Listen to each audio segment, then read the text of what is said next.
জেনে নিন টাইটানিকের ১২টি অজানা ভয়ঙ্কর তথ্য।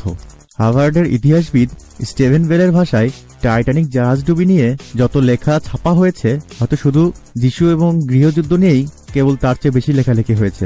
মাত্র এক খণ্ড বরফের সঙ্গে ধাক্কা খেয়ে পৃথিবীর সবচেয়ে বড় যাত্রীবাহী জাহাজ ডুবে যায় এবং এর ফলে ১৫২২ জন যাত্রীর মৃত্যু হয়। এরপর জাহাজটিকে নিয়ে এ পর্যন্ত ২ শতাধিকের বেশি প্রামাণ্যচিত্র ও চলচ্চিত্র নির্মাণ করা হয়েছে। টাইটানিককে নিয়ে বিশ্বে এ পর্যন্ত সবচেয়ে বেশি চলচ্চিত্র নির্মাণ করা হয়েছে। তারপরেও ইতিহাসবিদ, বিজ্ঞানী ও টাইটানিক গবেষকরা এর নতুন নতুন তথ্য বের করে চলেছেন। আর টাইটানিক জাহাজ সম্পর্কে বর্তমানে জানেন না এমন কাউকে খুঁজে পাওয়াটা বেশ মুশকিল। কিন্তু এই টাইটানিকের সঙ্গে জড়িত এমন অনেক তথ্য আছে যা আজও আমাদের অজানা। এরকম ১২টি তথ্য তুলে ধরা হলো।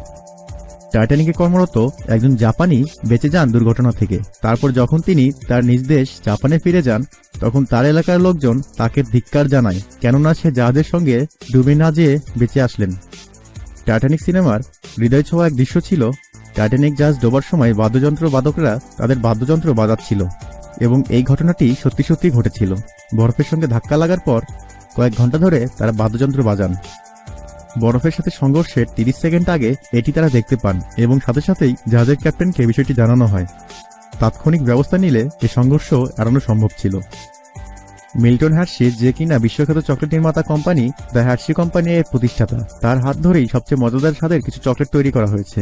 টাইটানিকে যাত্রার জন্য তিনি টিকিট কিনেছিলেন, কিন্তু কোনো কারণে একদম শেষ মুহূর্তে তার যাত্রা স্থগিত করেন। টাইটানিকের ৪টি ধোঁয়া বের হওয়ার চিমনির মধ্যে চতুর্থ চিমনিটি শুধু জাহাজটিকে সাজানোর জন্য ব্যবহৃত হয়েছিল। টাইটানিকের অর্ধেকেরও বেশি লাইফবোট তার ধারণ ক্ষমতার অনেক কম যাত্রী ছিল। টাইটানিকই ইতিহাসের একমাত্র জাহাজ যা বরফের সাথে ধাক্কা লেগে ডুবে যায়।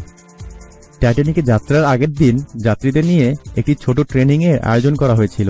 কোনো দুর্ঘটনা হলে তারা কি করবে শেখানো হতো, কিন্তু কোনো এক অজানা কারণে তা বাতিল করা হয়। টাইটানিক যে বরফের সঙ্গে ধাক্কা খেয়েছিল, সেই বরফখণ্ডটি সমুদ্রে ভাসমান ছিল দুর্ঘটনার সময় হতে প্রায় ১০০০ খ্রিস্টপূর্ব আগে থেকে।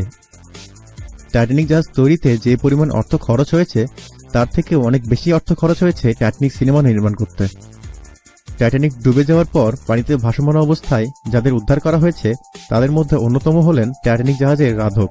যদিও প্রচণ্ড ঠান্ডায় তার আশেপাশের সবাই মারা গিয়েছিলেন, কিন্তু সে জাহাজ ডোবার পূর্ব মুহূর্ত পর্যন্ত যে পরিমাণ অ্যালকোহল পান করেছিলেন, তা তার দেহ ঠান্ডা পানিতে উষ্ণ রাখতে সহায়তা করে। দ্য ক্যালিফোর্নিয়ান জাহাজটি ডুবন্ত টাইটানিক থেকে খুব বেশি দূরে ছিল না, কিন্তু তাদের কাছে রেডিও বার্তা পৌঁছাতে দেরি করে টাইটানিক। তা না হলে হয়তো তারা আরও বেশি যাত্রী উদ্ধার করতে পারতেন।